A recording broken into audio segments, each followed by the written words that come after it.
꽃님이님들, 오늘 영상은 정말 중요한 이야기를 다루려고 합니다. 2026년 3월 10일, 바로 석 달 정도 뒤에 우리나라 노동조합법이 큰 변화를 맞이합니다. 이른바 노란봉투법이라고 불리는 이 개정안이 시행되는 날인데요. 많은 분들이 뉴스에서 들어는 보셨지만 정확히 무슨 내용인지, 우리 생활과 자녀들의 일터에 어떤 영향을 미칠지는 잘 모르시는 것 같습니다. 대학에서 학생들을 가르치기도 하고 정부 기관과 기업의 정책 자문도 해왔습니다. 그동안 현장에서 노동자분들도 만나고 경영자분들 이야기도 들으면서 이 문제가 얼마나 복잡하고 민감한지 몸소 느껴왔습니다. 오늘 영상에서는 어느 한쪽 편을 들려는 게 아닙니다. 법이 정확히 뭐가 바뀌는지, 왜 이런 개정이 필요하다고 주장하는 분들이 있는지, 반대로 왜 우려하는 목소리가 나오는지를 균형 있게 정리해 드리려고 합니다. 꽃님이님께서 이 영상을 끝까지 보시면 법 개정의 핵심 두 가지 변화와 그것이 우리 실생활에 어떻게 적용될 수 있는지 명확하게 이해하실 수 있을 겁니다. 특히 자녀분들이 일하는 회사가 협력업체 구조라든가 프랜차이즈 가맹점을 운영하신다든가 혹은 손주들이 앞으로 취업할 환경이 어떻게 바뀔지 궁금하신 분들께는 꼭 필요한 정보입니다. 법률 용어는 최대한 쉽게 풀어서 실생활 사례 중심으로 말씀드리겠습니다. 오늘 이 영상을 보시고 나면 뉴스에서 노란봉투법이라는 단어가 나올 때 저건 이런 내용이구나 하고 정확히 이해하실 수 있고 주변 분들께도 제대로 설명해 주실 수 있을 겁니다. 이 주제에 대해 꽃님이님은 어떻게 생각하시는지 영상 끝에 댓글로 꼭 의견 남겨주세요. 오디오북으로 들어보자. 꽃길로 빨리 가보자. 얼마 전에 제 대학 동기가 전화를 했습니다.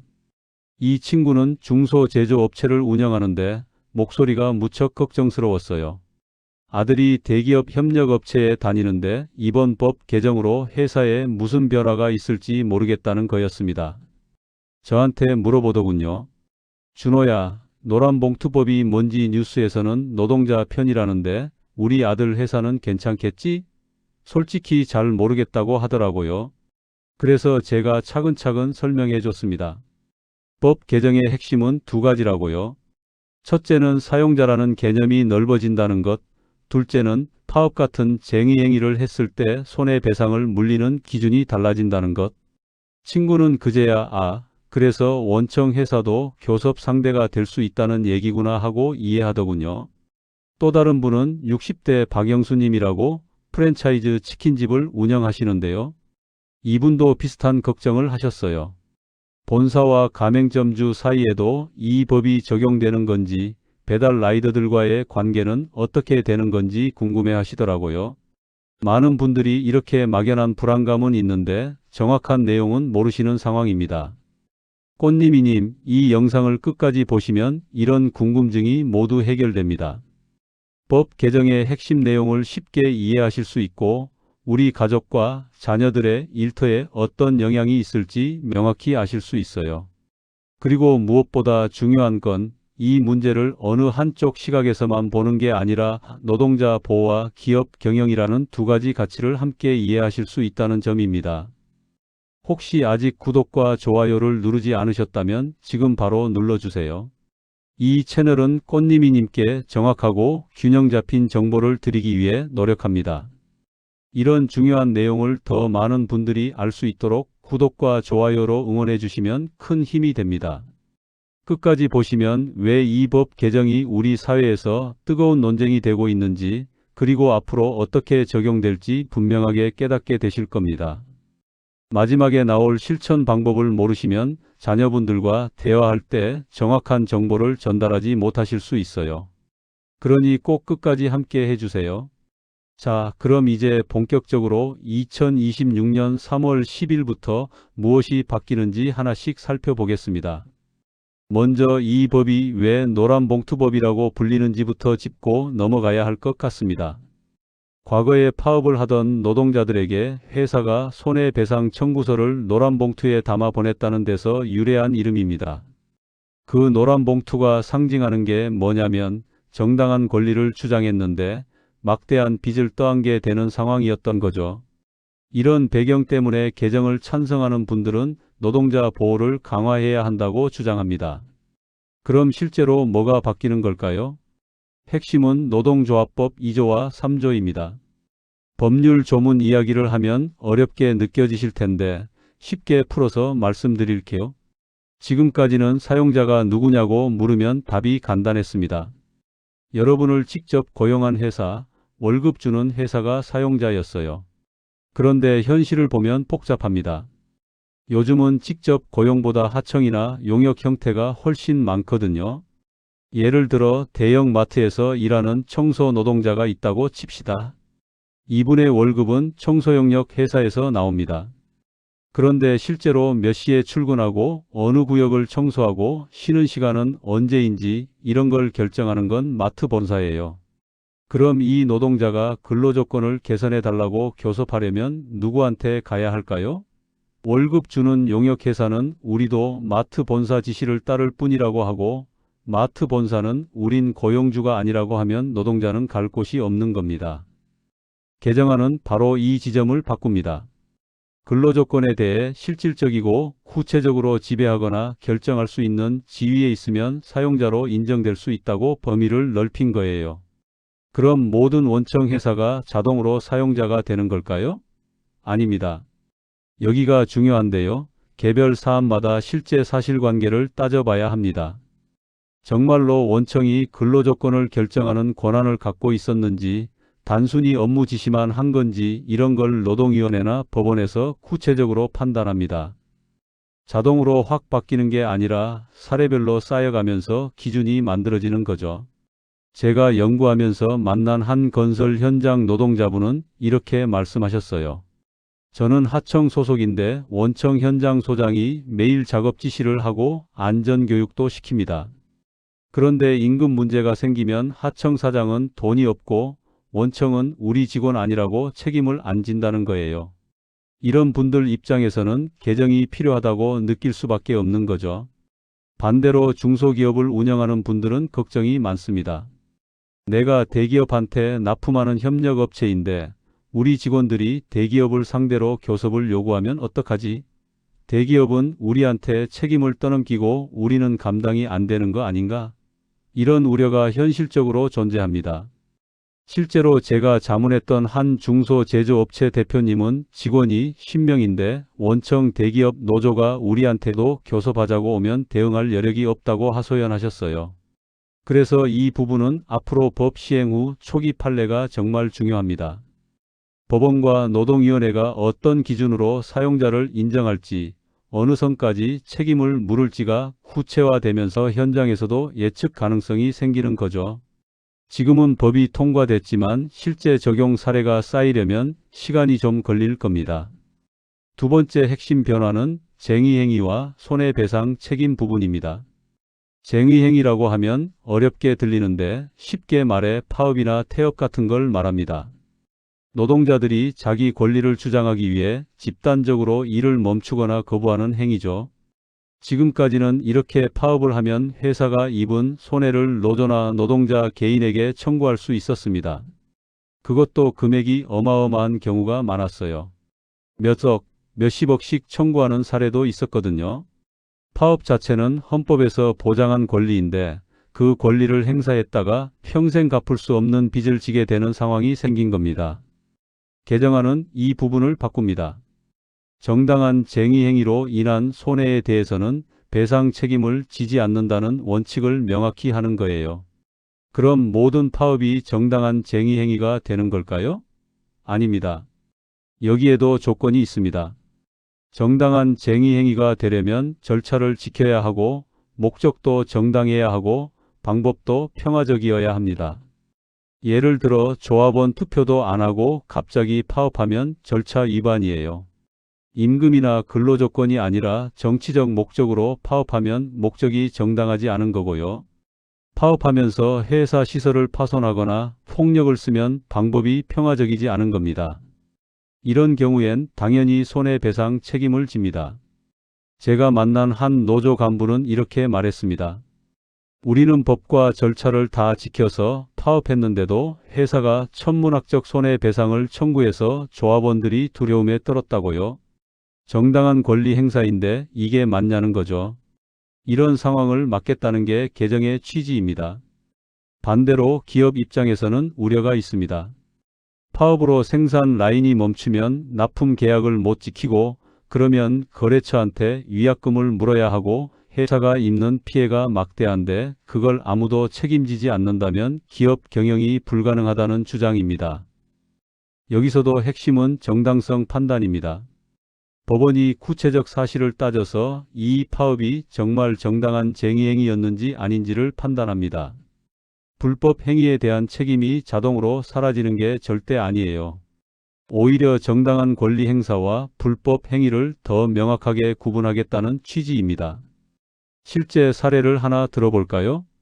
2022년에 있었던 한 화물연대 파업을 둘러싸고 정부와 노조가 첨예하게 대립했던 적이 있습니다. 정부는 업무 개시 명령을 내렸고 노조는 헌법상 권리라고 맞섰죠. 결국 법원에서 판단했는데 이런 식으로 개별 사안의 정당성은 사법부가 결정합니다. 그래서 이 법이 시행되고 나서도 모든 파업이 자동으로 면책되는 건 절대 아닙니다. 오히려 정당성 입증 책임이 중요해지는 거죠. 노조는 우리 파업이 절차적으로 정당했고 목적도 합법적이고 방법도 평화적이었다는 걸 증명해야 하고 회사는 실제 손해가 어느 정도였고 그게 불법 행위 때문이었다는 걸 입증해야 합니다. 한 가지 더 살펴볼 부분이 있습니다. 택배 노동자, 배달 라이더, 학습지 교사처럼 특수고용 형태로 일하시는 분들이 많잖아요. 이분들은 법적으로는 노동자가 아니라 개인 사업자로 분류되는 경우가 많습니다. 그럼 노조도 못 만들고 교섭권도 없는 거예요. 개정안은 이런 분들도 노동조합을 만들고 단체 교섭을 할 수 있는 여지를 넓혔습니다. 물론 여기도 기준이 있어요. 실질적으로 노무를 제공하고 대가를 받으며 사업자로서 독립성이 약한 경우에 해당됩니다. 이것도 역시 개별 사안마다 판단하는 구조입니다. 제가 연구 차원에서 만난 한 택배 노동자는 67세 김철수님이라고 하는데요. 이분 말씀이 우리는 택배 회사 지시대로 일하고 배송 물량도 회사가 정하는데 개인 사업자라는 이유로 아무 보호도 못 받는다고 하셨어요. 최저임금도 적용 안 되고 산재보험도 본인이 알아서 들어야 하고 이런 상황을 개선하려면 집단적으로 목소리를 내야 하는데 그럴 수단이 없었다는 겁니다. 이 부분도 찬반이 갈립니다. 찬성하는 쪽은 현실을 반영해야 한다고 하고 반대하는 쪽은 개인 사업자에게 노조 권리를 주면 자영업자와 노동자의 경계가 무너진다고 우려합니다. 이것도 앞으로 판례가 쌓이면서 기준이 구체화될 부분입니다. 자, 여기까지가 법 개정의 핵심 내용입니다. 사용자 개념 확대, 쟁의행위 손해배상 기준 변화, 특수고용 노동자 보호 확대. 이 세 가지가 뼈대예요. 그럼 이제 이게 우리 실생활에 어떤 영향을 미칠 수 있는지 구체적으로 살펴보겠습니다. 많은 꽃님이님들이 가장 궁금해하시는 게 우리 자녀들 일자리는 괜찮은지, 손주들이 앞으로 취업할 환경은 어떻게 되는지일 겁니다. 솔직히 말씀드리면 이 법 하나로 일자리 환경이 급격히 바뀌진 않습니다. 하지만 장기적으로는 영향이 있을 수 있어요. 우선 정규직과 비정규직의 관계부터 생각해 봐야 합니다. 지금 대기업들은 핵심 업무는 정규직이 하고 주변 업무는 비정규직이나 하청에 맡기는 구조가 많습니다. 이번 법 개정으로 원청도 사용자로 인정될 가능성이 커지면 기업들이 어떻게 반응할까요? 두 가지 방향이 예상됩니다. 하나는 아예 직접 고용을 늘려서 책임 관계를 명확히 하는 방향입니다. 차라리 우리가 직접 고용해서 관리하는 게 낫겠다는 판단이죠. 이렇게 되면 비정규직이 정규직으로 전환되는 긍정적 효과가 있을 수 있습니다. 다른 하나는 반대로 하청 구조를 더 복잡하게 만들어서 책임을 회피하려는 방향입니다. 중간 단계를 여러 개 두거나 아예 외부 업체에 완전히 넘겨버리는 식으로요. 이렇게 되면 오히려 노동자 보호가 더 어려워질 수 있습니다. 실제로 어느 방향으로 갈지는 업종마다 다를 겁니다. 제조업은 생산 라인의 연속성이 중요하니까 직접 고용 쪽으로 갈 가능성이 있고, 서비스업은 비용 부담 때문에 외주화를 더 확대할 수도 있어요. 그리고 청년 취업 시장에 미칠 영향도 봐야 합니다. 기업들이 인건비 부담을 더 느끼면 신규 채용을 줄일 가능성이 있습니다. 특히 중소기업은 여력이 부족하니까 채용 자체를 꺼릴 수 있어요. 제가 자문했던 한 중소기업 사장님은 직원 뽑는 게 무섭다고 하시더라고요. 한번 고용하면 여러 책임이 따라오니까 정말 필요한 사람만 최소한으로 뽑겠다는 거죠. 반면 노동자 권리가 강화되면 장기적으로는 좋은 일자리가 늘어날 수도 있습니다. 기업들이 단기 비정규직으로 때우는 게 아니라 제대로 된 정규직을 뽑아서 오래 키우는 방향으로 가면 청년들에게는 더 안정적인 일자리가 생기는 거죠. 이 부분은 정말 예측하기 어렵습니다. 경제 상황, 산업 구조, 기업 문화 등 여러 요인이 복합적으로 작용하거든요. 다만 분명한 건 기업과 노동자 양쪽이 어떻게 대응하느냐에 따라 결과가 달라진다는 점입니다. 여기서 한 가지 중요한 흐름을 짚고 넘어가야 합니다. 바로 산업 자동화입니다. 혹시 꽃님이님들도 요즘 무인 키오스크 많이 보셨죠? 패스트푸드점 가면 사람 대신 기계로 주문하고, 은행 가면 창구 직원 대신 ATM 쓰고, 마트도 셀프 계산대가 늘어나고 있습니다. 통계를 하나 말씀드릴까? 국제로봇연맹이라는 기관에서 발표한 2023년 자료를 보면 한국의 산업용 로봇 밀도가 근로자 1만 명당 1012대로 세계 1위입니다. 2위인 싱가포르가 770대, 3위 일본이 397대니까 한국이 압도적으로 높은 거예요. 이게 의미하는 게 뭐냐면 우리나라 기업들은 이미 사람 대신 기계를 쓰는 걸 적극적으로 선택하고 있다는 겁니다. 왜 그럴까요? 인건비가 계속 올라가고 근로시간은 단축되고 노동 관련 규제는 강화되니까 기업 입장에서는 사람을 쓰는 게 부담스러운 거예요. 로봇은 24시간 일하고 임금 인상 요구도 안 하고 파업도 안 하고 산재도 안 나니까 기업 입장에서는 훨씬 관리하기 편한 겁니다. 이번 법 개정으로 노동 비용과 리스크가 더 커진다고 느끼는 기업들은 무인화 투자를 더 늘릴 가능성이 높습니다. 실제로 제가 아는 한 물류센터는 작년에 자동화 설비에 수백억을 투자했습니다. 사람을 쓰는 것보다 기계를 들여놓는 게 장기적으로 이득이라고 판단한 거죠. 여기서 역설적인 상황이 생깁니다. 노동자 보호를 강화하려고 만든 법이 오히려 사람 일자리를 줄이는 결과를 낳을 수 있다는 거예요. 기업들이 사람 대신 기계를 선택하면 일자리 자체가 사라지니까 보호받을 노동자도 줄어드는 겁니다. 물론 자동화가 무조건 나쁜 건 아닙니다. 위험하고 힘든 일을 기계가 대신해주면 사람은 더 안전하고 창의적인 일을 할 수 있습니다. 문제는 속도와 준비예요. 너무 급격하게 자동화가 진행되면 일자리를 잃은 사람들이 새로운 일을 찾기 전에 실업 상태로 남게 되는 거죠. 그래서 정부와 기업, 노동계가 함께 고민해야 할 부분입니다. 자동화는 피할 수 없는 흐름이니까 노동자들이 새로운 기술을 배우고 다른 직종으로 전환할 수 있도록 재교육 시스템을 만들어야 합니다. 그런 준비 없이 법만 강화하면 오히려 노동자들이 더 어려워질 수 있어요. 또 한 가지 생각해 볼 점은 노동자 간 격차 문제입니다. 대기업 노조는 힘이 세니까 이번 법을 활용해서 권익을 더 강화할 수 있을 겁니다. 하지만 중소기업이나 영세 사업장에서 일하는 분들은 노조 자체가 없는 경우가 많아요. 제가 만난 한 중소제조업체 직원은 58세 이정희님이라고 하는데요. 이분 회사는 직원이 30명도 안 됩니다. 노조 만들려고 해도 사람이 너무 적어서 조직하기 어렵고 회사 사정도 어려우니까 목소리를 내면 회사가 문 닫을까봐 걱정된다고 하셨어요. 결국 법의 혜택은 이미 조직화된 대기업 노동자들이 주로 받고 정작 보호가 필요한 약자는 소외될 가능성이 있는 겁니다. 이걸 막으려면 중소기업 노동자들도 쉽게 노조를 만들고 교섭할 수 있는 지원 제도가 필요합니다. 프랜차이즈나 소상공인 분들도 걱정이 많으십니다.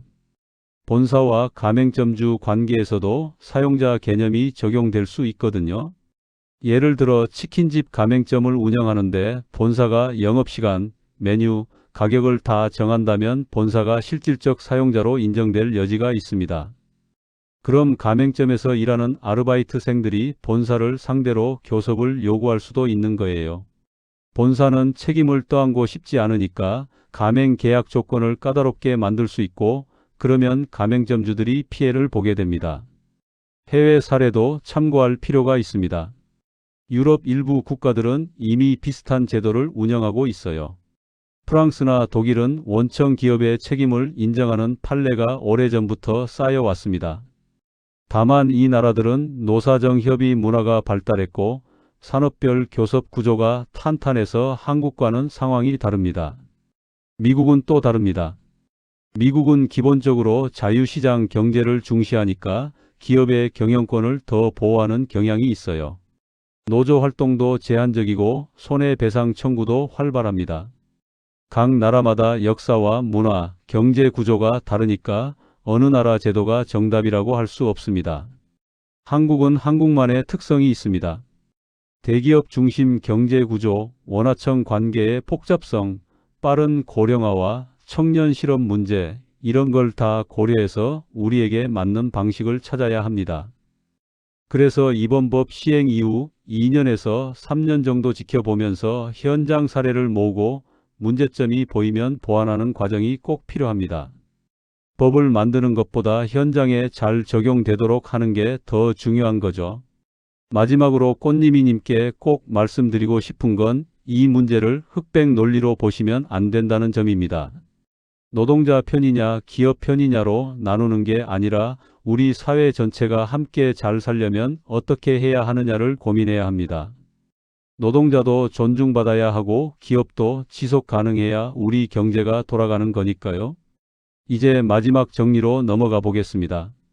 자, 꽃님이님, 여기까지 긴 내용 함께 해주셔서 정말 감사합니다. 오늘 내용을 간단히 정리해 드릴게요. 2026년 3월 10일부터 시행되는 노동조합법 개정, 이른바 노란봉투법의 핵심은 두 가지입니다. 첫째, 사용자 개념이 확대되어 직접 고용관계가 아니더라도 근로조건을 실질적으로 지배하는 주체는 사용자로 인정될 수 있다는 것. 둘째, 정당한 쟁의행위에 대해서는 손해배상 책임을 지지 않는다는 원칙이 명확해진다는 것입니다. 이 변화가 우리 사회에 어떤 영향을 미칠지는 아직 단정하기 어렵습니다. 앞으로 판례가 쌓이고 현장 사례가 축적되면서 구체적인 기준이 만들어질 겁니다. 다만 분명한 건 노동자 보호와 기업 경영 안정성이라는 두 가지 가치가 충돌하는 지점이 있고 이걸 어떻게 균형 있게 조정하느냐가 중요하다는 점입니다. 잘못 관리했을 때 우려되는 점들을 말씀드리면 기업들이 과도한 부담을 느껴서 고용을 꺼리거나 무인화를 가속화하면 일자리가 줄어들 수 있습니다. 특히 중소기업과 소상공인들이 어려움을 겪을 가능성이 있어요. 또 대기업 노조와 중소기업 노동자 간 격차가 더 벌어질 수도 있습니다. 반대로 제대로 관리했을 때 기대할 수 있는 효과는 간접고용 노동자들의 권익이 실질적으로 보호되고 불합리한 하청 구조가 개선되며 정당한 노동권 행사가 보장될 수 있다는 점입니다. 장기적으로는 좋은 일자리가 늘어나고 노사관계가 더 성숙해질 가능성도 있어요. 그럼 꽃님이님께서 오늘 당장 실천할 수 있는 건 뭘까요? 바로 자녀분들과 이 주제로 대화를 나눠보시는 겁니다.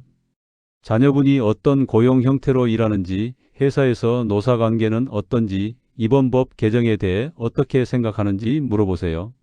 그리고 손주들이 앞으로 취업할 환경에 대해서도 함께 고민해 보시면 좋겠습니다.